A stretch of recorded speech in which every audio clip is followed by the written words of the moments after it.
పోతన భాగవతము దశమ స్కందము ఉత్తర భాగము 23వ భాగము ఉషాపరిణయ కథ. సకలార్ధ సంవేది ఒక ఇంటి లోపల జిలువతో ముచ్చటల్ సెప్పుచుండు. విపుల యశోనిధి వేరొక్క ఇంటిలో సరసిజాననగూడి సరసమాడు. పొండరీకాక్షుండు ఉండొక ఇంటిలో ధరునికి హార వల్లరులు గృచ్చు. కరుణాపయోనిధి మరి ఒక ఇంటిలో జలిగూడి విడియము సేయుచుండు. వికచక కమలనయనుడొక ఇంటిలో నవ్వు. బ్రవిమలాత్ముడొకట పాడుచుండు. యోగి జన విధేయుడొక ఇంట సుఖగోష్ఠి సలుపు. అనఘుడొకట జలగుచుండు. సకలార్థములను తెలిసి ఉన్న ఈ శ్రీకృష్ణుడు ప్రియభామినితో ముచ్చటలాడుచుండును. వేరొక ఇంటిలో కమలనయనతో సరసమాడుచుండును. ఇంకొక ఇంటిలో భార్య కొరకు పుష్పమాలలు గుర్చుచుండెను. మరొక ఇంటిలో ప్రియురాలితో తాంబూలచరణము చేయుచుండెను. ఆ కమలనయనుడు ఒక ఇంట నవ్వుచుండును, వేరొక ఇంట పాడుచుండును, ఇంకొక ఇంట సుఖగోష్ఠి సలుపుచుండును, ఇంకొక ఇంట ఉత్సాహముతో చెలరేగుచుండును. విశ్వగర్భుండు నా వెలయు మేటిల యశోదానందులకు ప్రియశీనుడయ్యే. బ్రహ్మాదిసురులకు భావింపగారాని బ్రహ్మమ్ము గోపాల బాలుడయ్యే. వేదశాస్త్రంబులు వెతికి గానగలేని గట్టి వ్రేతరోల గట్టుబడియే. దివిజులకు అమృతము దివిరి ఇచ్చిన భక్త సులభుండు నవనీత చోరుడయ్యే. ఎనయ కమలాసతికి చిత్తమీని వేల్పు పల్లవి మానసంబులు పల్లవింపజేసెనని కామినులు సౌద శిఖరములకు కూడి తమలోన ముచ్చటలాడిరదిప. యుధిష్ఠిరుడి ఆహ్వానంపై శ్రీకృష్ణుడు పరివార సహితముగా ఇంద్రప్రస్థపురానికి విచ్చేశాను. పొర వీధుల ఎందున్న కాంతలిట్లు ముచ్చరించుకొనుచున్నారు.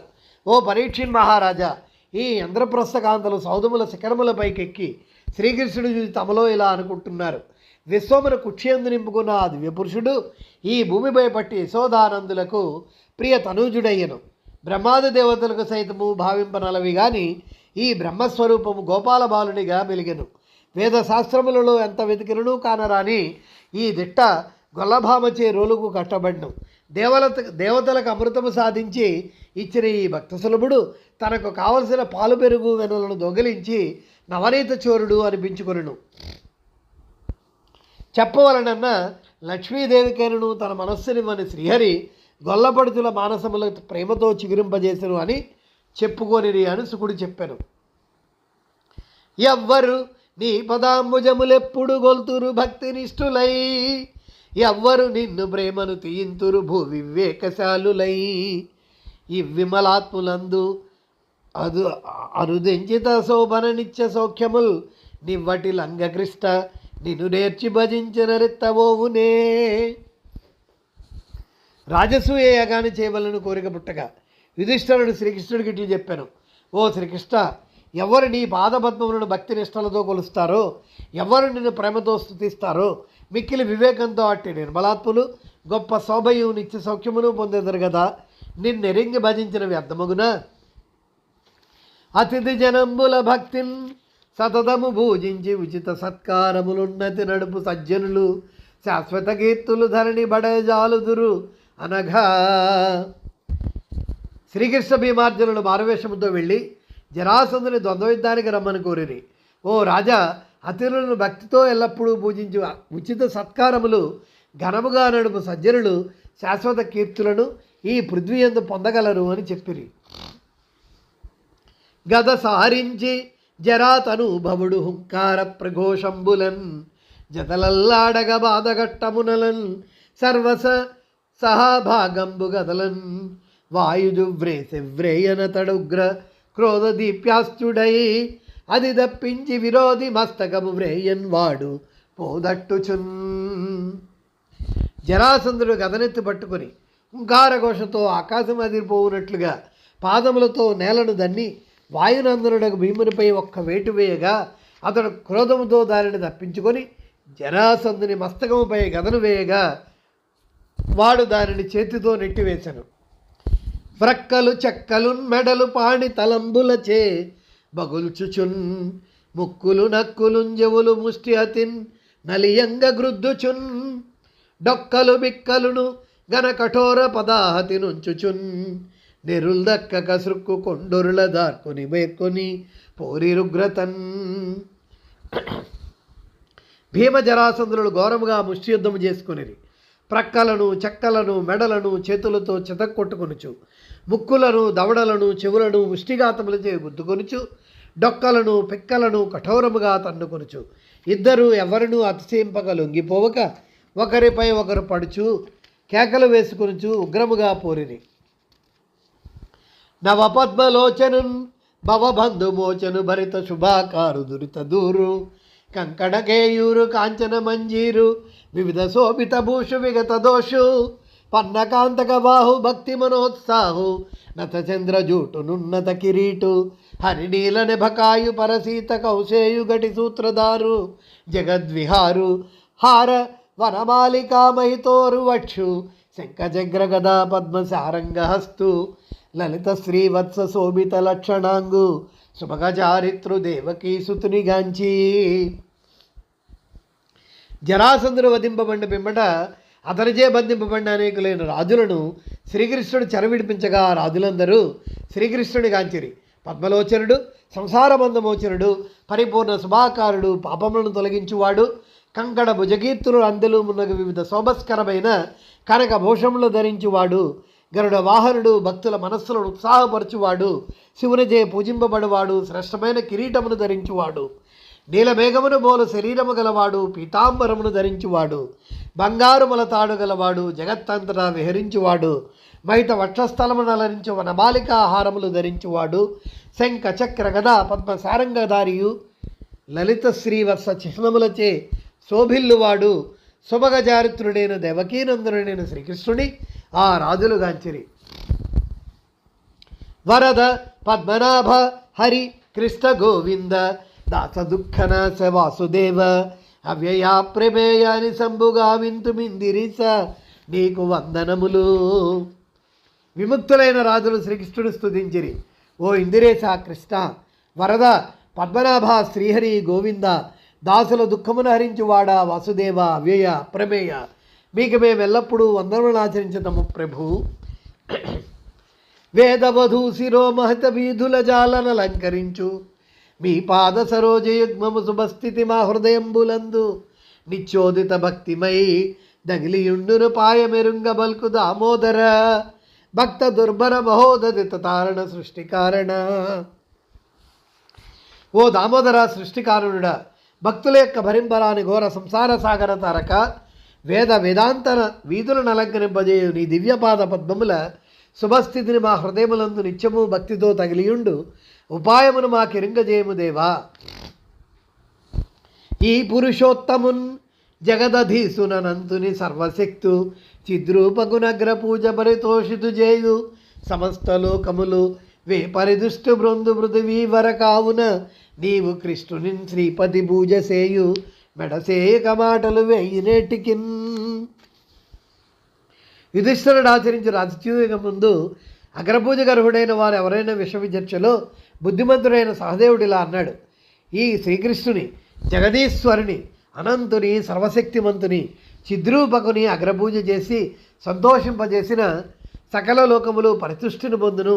అందుచేత ఓ మహారాజా, ఆలస్యం చేయకుండా శ్రీపతి అయిన శ్రీకృష్ణుడే పూజింపవలను.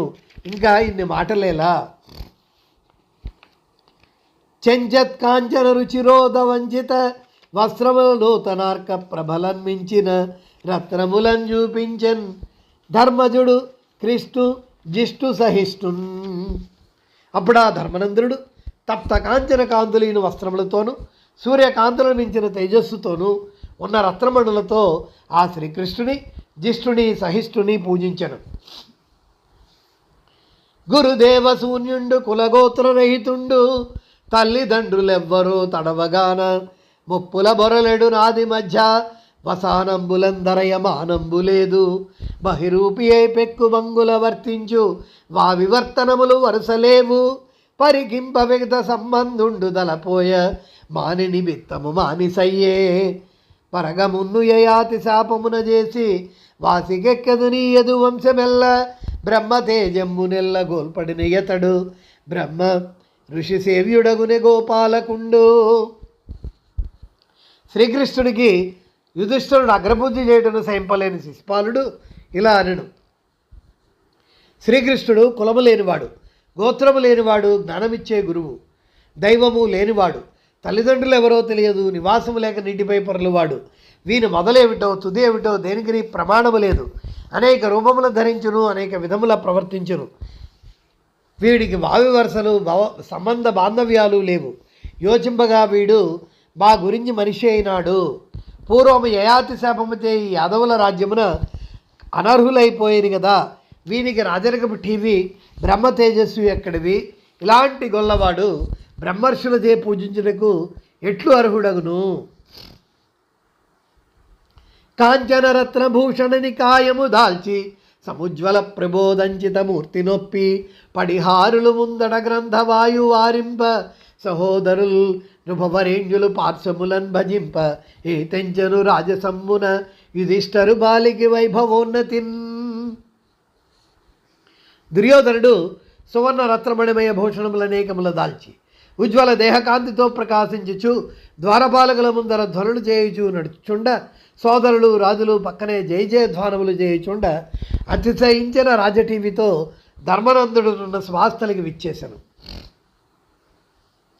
వితత క్రోధము తోడ కృష్ణుడు జగద్విఖ్యాత సౌరి క్రియోద్ధత శక్తిన్ వడి త్రిప్పిమింట వెరుగుల్ దట్టంబుగా బర్వ నుగ్రత చెంచద్గద వైచిత్రుంచ వెసద్పూర్ణంబై ధరన్రాల నాయత భూరి త్రిపురాభమున్ మహితమయా శోభమున్ సౌభమున్.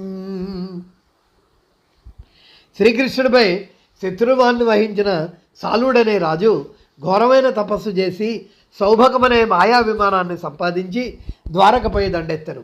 అప్పుడు మిక్కిలి క్రోధముతో అప్పుడు శ్రీకృష్ణుడు తన సాటిలేని కౌమదికి గద అత్యంత కసుర శక్తితో తిప్పి ఆ మాయా విమానంపై ప్రయోగింపగా ముల్లోకములందు చుట్టి రాగల ఆ సౌభగ విమానము ముక్కల ముక్కలై దాని నుండి సాల్వుడు నేలగూలను. పెట బండ్లు గీటుచును బెట్టగ మ్రోయుచు గన్న గ్రేవలన్ చిట విస్ఫులింగములు చింద మహోద్దత పాదగట్టనన్నట ఇటయై ధరిత్రి వడ కాడవడిన్ గదకేల త్రిప్పుచున్ మిటమిట మండు వేసవిని మించు దివాకరు బోలి ఉగ్రతన్. తన మిత్రులైనటువంటి శిశుపాల, పౌండ్రక, సాల్వాదులను సంహరించిన కృష్ణుడిపై ప్రతీకారము చేయబోరిన దంతవక్తుడు పెటపెట పళ్ళు కొరుకుచు కన్నుల నుండి చిటచిట నిప్పురవ్వలను రాల్చుచు భూమి వడుకున్నట్లుగా కోపముతో ఎటైటు తిరుగుచు వేసవి మండుటెండలోని సూర్యుని మించి ఉగ్రతతో గదను వడివడిగా తిప్పుచు కృష్ణుని మీదకి లంఘింపబోయెను. విలసితమాల్య చందనన వీనన విభూషణ రత్న వస్త్రముల్ పొలువుగా దాల్చి అంచిత విభూతి దళచెన్ పూర్ణ చంద్రికా కలిత సుధాంసురేఖన సగన్ బెసగన్ నిజబంధులోచనోత్పల చేయముల్ల సిల్లబరి పాండురచారు యశో విలాసుడై. బలరాముడు నైమిషారణ్యములో యాగమాచరించి భార్య అయిన రేవత్తోను ఇతర బంధుజనములతోనూ ద్వారకకు మరలి వచ్చి శోభిల్లుచున్న పుష్పమాలను చందనమును కొత్త ఆభరణమును దాల్చి పూర్ణచంద్రుడి వెదజల్లు పండు వెన్నెల్లా ప్రకాశించుచు బంధుజనులతో ఆనందముగా కీర్తిమంతుడై వెలసిల్లను. హరిభుజించు హస్తములు అచ్యుతు గోరి మృక్కు తచ్చిరము శిరంబు చక్రధరు చేరిన చిత్తము ఇందిరావరుగను దృష్టి మురవైరిను తించిన వాణి అక్షరు కదలాను కర్ణములై విలసిల్లునో భువిన్. శ్రీహరి కథలన్నీ ఆలకించిన తనివి తీరని పరీక్షిత్తు సుఖయోగితో ఇలా అనెను: యోగీంద్ర, నా మతములో శ్రీహరిని భజించే హస్తములే నిజమైనటువంటి హస్తములు. అచ్యుతుని కోరి మ్రొక్కు శిరమే శిరము, చక్రధరుని చేరు చిత్తము, ఇందిరానాథుని గాంచు దృష్టియే దృష్టి, మురవైరుని స్తుతించు వాణియే వాణి, అక్షరుని కథలను వినడి కర్ణములై విలసిల్లు ఈ పృథివీ యందు.